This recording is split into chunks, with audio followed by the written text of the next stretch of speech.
सुप्रभात विद्यार्थियों, मैं योगेंद्र सिंह सांकला, सहायक आचार्य हिंदी, गवर्नमेंट बांगड़ कॉलेज पाली।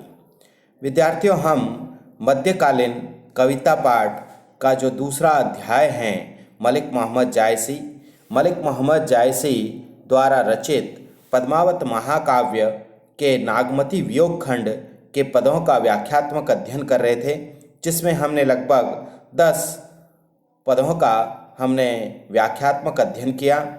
आज हम इसी क्रम में के अंतर्गत नागमती वियोग खंड के अंतर्गत जो 12 मासा का वर्णन किया गया है, यानी कि वर्ष के जो 12 महीने हैं, उन 12 महीनों में भिन्न भिन्न प्रकार से नागमती को प्रत्येक एक एक महीना जो है वह विरह में विभिन्न प्रकार से विदग्ध करने वाला प्रतीत होता है। उसी के अंतर्गत आज हम जो है माघ का जो महीना है, वह माघ के महीने में बहुत ही कड़ाके की ठंड पड़ती है और एक गृहिणी के लिए यह महीना अत्यधिक कष्टदायी होता है, जिसका मलिक मोहम्मद जायसी ने बहुत ही सुंदर और मनोरम चित्रण किया है। उसी का यहाँ पर वर्णन हमें देखने को मिलता है। तो देखते हैं हम माघ के महीने के अंतर्गत नागमती किस प्रकार से विरह में व्यथित रहती हैं, क्योंकि राजा रतन सेन जो है वह पद्मावती की प्राप्ति के लिए नागमती को छोड़ करके चले जाते हैं, लेकिन नागमती जो है वह विरह में किस प्रकार से व्यथित होती हुई दिखाई देती हैं। तो देखें, लागे हु माघ परे अब पाला, विरहा काल भयउ झड़ काला, पहल पहल तन रूई जापे, हरि हरि अधिको हिय कापे, आई शुरू होई तपुरे नाहा, तोहि बिनु जाड़ न छूटे माहा, एहि महा उपजे रस मूलु, तूस भवर मोर जोबन फूलु, नैन चुवई जस महवट नीरू, तोहि बिनु अंग लाग सर चीरू, टप टप बूंद परहि जस ओला, विरह पवन होई मारे झोला, केहिक सिंगार को पहिरु पटोरा, ग्यून हार रही होई डोरा, तुम बिनु कापे धनी हिया तन तिनुवर भाडोल, तेहि पर विरह जराई के चहे उड़ावा झोल। तो हम देखते हैं कि पद्मावती के इस महाकाव्य के अंतर्गत नागमती वर्ष के 12 महीनों में विभिन्न प्रकार से विरह में व्यथित होती हैं, जिसके अंतर्गत उसे जो माघ का महीना है वह बहुत ही अधिक विरह में व्यथित करने वाला प्रतीत होता है।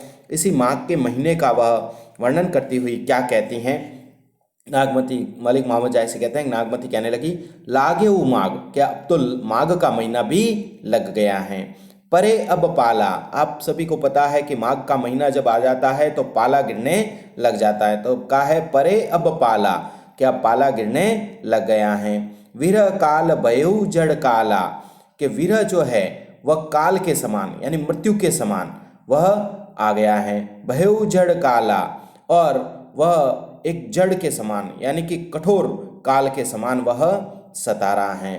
पहल पहल तन रूही जापे, पहल पहल तन रूई जापे, कि जितना अधिक शरीर को रुई से ढका जाता है उतना ही अधिक वह जो है वह शरीर कांपने लग जाता है। पहल पहल तन रूई झापे, हरि हरि अधिको हिय कापे, उतना ही रह रह कर, हरि हरि यानी रह रह कर हृदय और भी अधिक कांपने लग जाता है। पहल पहल तन रूई जापे, कि शरीर को अनेक प्रकार के रुई के वस्त्रों से या रजाई से पहन करके उसे ढका जाता है। हरि हरि अधिको हिय कापे, उतना ही अधिक हृदय जो है वह बार बार रह रह करके कांपने लग जाता है। आई शुरू होई तपुरे हे नाहा, के हे नाथ, हे स्वामी, आई शुरू होई तपुरे नाहा, के हे नाथ, हे स्वामी, तुम सूर्य की भांति आकर के तपो। ठीक है ना। कौन कह रही है? नागमती किसे कह रही है? राजा रतन सेन को। नाहा, नाहा का मतलब होता है नाथ या स्वामी। किसे कहा है? राजा रतन सेन के हे स्वामी राजा रतन सेन, तुम सूर्य की तरह आकर के तपो। तो ही बिनु जाड़ न छूटे माहा, के हे प्रियतम राजा रतन सेन, तुम्हारे बिना इस जाड़े के महीने में मुझे छुटकारा होने वाला नहीं। एही महा उपजे रस मूलु, के इसी माघ के महीने में रस का जो मूल तत्व होता है, कौन सा?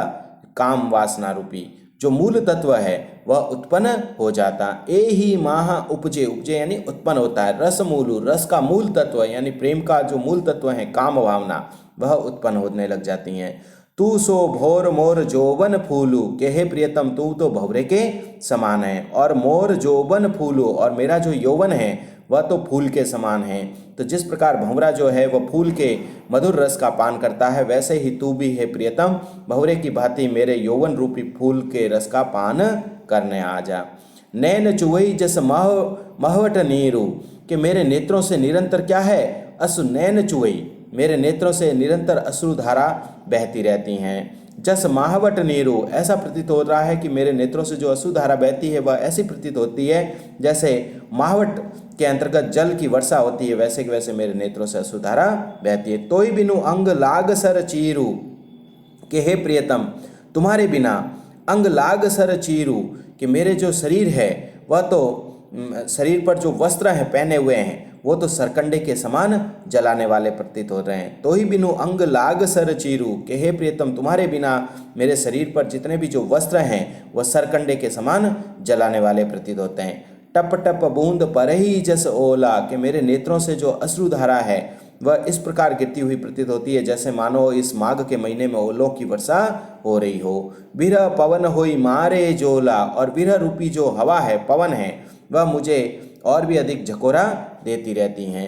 कहिक सिंगार को पहिरु पटोरा, कि हे प्रियतम मैं किसके लिए श्रृंगार करूं और किसके लिए मैं सुंदर सुंदर वस्त्र पहनूं। घिऊ न हार होई रही डोरा, और मेरी गर्दन भी इतनी अधिक पतली हो गई है कि अब उसमें क्या है, मतलब हार भी नहीं पहन सकती। घिऊ घिऊ यानी गर्दन, न हार रही हुई डोरा, कि मेरे गर्दन में अब हार भी नहीं रह सकता, क्योंकि इतनी अधिक दुबली पतली हो गई है कि अब वह मेरी गर्दन भी नहीं, मतलब उसमें हार भी नहीं टिक सकता।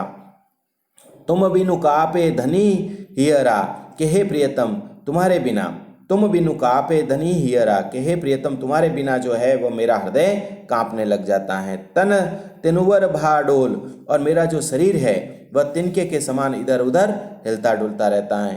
तेई पर विरह जराई के चहे उड़ावा जोल, के और उस पर विरह जराई के, और उस पर जो विरह है वह निरंतर मेरे हृदय को जलाता रहता है। चहे उड़ावा जोल, और मेरे शरीर को उड़ा करके ले जाना चाहता है। एक बार पुनः देखें। लागे वो माघ परे अब पाला, नागमती कहती है कि हे प्रियतम अब ना माघ का महीना लग गया है। परे अब पाला, अब तो पाला गिरने लग गया है। विरह काल भयऊ जड़ काला, कि विरह जो है वह मृत्यु के समान बहुत ही भयंकर रूप से जड़ के समान कठोरता से आकर के जम गया है। पहल पहल तन रूही जापे, कि जितना अधिक मैं अपने शरीर को रूई से ढकती जाती हूँ उतना ही अधिक क्या है, हरि अधिको ही कापे, रह रह करके मेरा हृदय और भी अधिक कांपने लग जाता है। आई शुरू होई तपुरे नाह, के हे स्वामी, हे राजा रतन सेन तुम सूर्य की भांति आकर के तपो। तो ही बिनु जाड़ न छूटे माह, के हे प्रियतम तुम्हारे बिना मुझे इस जाड़े के महीने में छुटकारा नहीं होने वाला। ए ही महा उपजे रसमूलू, कि इसी माघ के महीने में जो रस का मूल तत्व है वह उत्पन्न होता है। कौन सा मूल तत्व? काम वासना। तू सुभवर मोर जोबन फूलू, के हे प्रियतम तुम भंवरे के समान हो और मेरा जो यौवन है वह फूल के समान है। जिस प्रकार भंवरा जो है वह फूल के मधुर रस का पान करता है, वैसे कि वैसे तुम भी मेरे यौवन रूपी फूल का पान करो। नैन चुवई जस माहवटा नीरू, कि मेरे नेत्रों से जो है वह अश्रुधारा ऐसे टपक रही है जिस प्रकार माघ के महीने में जो मावट का जल बरसता है, वैसे के वैसे मेरे नेत्रों से अश्रुधारा बहती रहती है। तोई बिनु अंग लाग सर चीरू, कि हे प्रियतम तुम्हारे बिना तो मेरे शरीर पर धारण किए हुए जो वस्त्र हैं वह सरकंडे के समान जलाने वाले प्रतीत होते हैं। टप टप बूंद पर ही जस ओला, कि मेरे नेत्रों से जो है वह पानी की बूंदों के समान निरंतर अश्रुधारा बहती रहती हैं। वह ऐसी प्रतीत होती है जैसे कोई ओले ही गिर रहे हो। विरह पवन होई मारे जोरा, कि विरह रूपी जो हवा है वह निरंतर मेरे इस शरीर को झोला देती रहती है। केहिक श्रृंगार को पहिरु पटोरा, नागमती कहती है कि मैं किसके लिए श्रृंगार करूं, क्योंकि मेरा प्रियतम मेरे पास नहीं है। तो मैं केहिक यानी किसके लिए श्रृंगार करूं, पहिरु पटोरा और किसके लिए मैं सुंदर सुंदर वस्त्र धारण करूं। ग्यून हार रही हुई डोरा, कि अब तो मेरे गर्दन भी विरह व्यथा के कारण से इतनी दुबली पतली हो गई है कि उस गले में हार भी नहीं टिक सकता। तुम बिनु कापे धनी हियरा, कि हे प्रियतम तुम्हारे बिना तो मेरा जो हृदय है वह निरंतर कांपता रहता है। हिया यानी हृदय।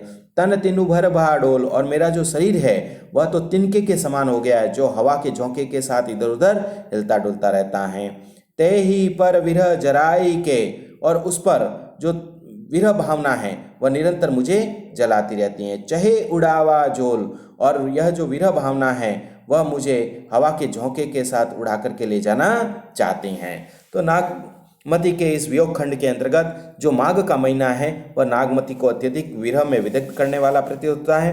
प्रस्तुत पद्यांश में यदि देखें तो माघ के महीने की विरह व्यथा का अत्यंत ही सुंदर अनुपम चित्रण किया है। उसके साथ साथ यदि हम देखें तो अनुप्रास अलंकार का प्रयोग स्थान स्थान पर दिखाई देता है। उसके साथ साथ जैसे पहल पहल, हरि हरि आदि इसके अनुसार पुनरुक्त अलंकार का प्रयोग है, या विप्सा अलंकार का भी बहुत ही सुंदर प्रयोग हमें देखने को मिलता है। उसके साथ साथ अंत्यानुप्रास अलंकार का भी प्रयोग हमें देखने को मिलता है।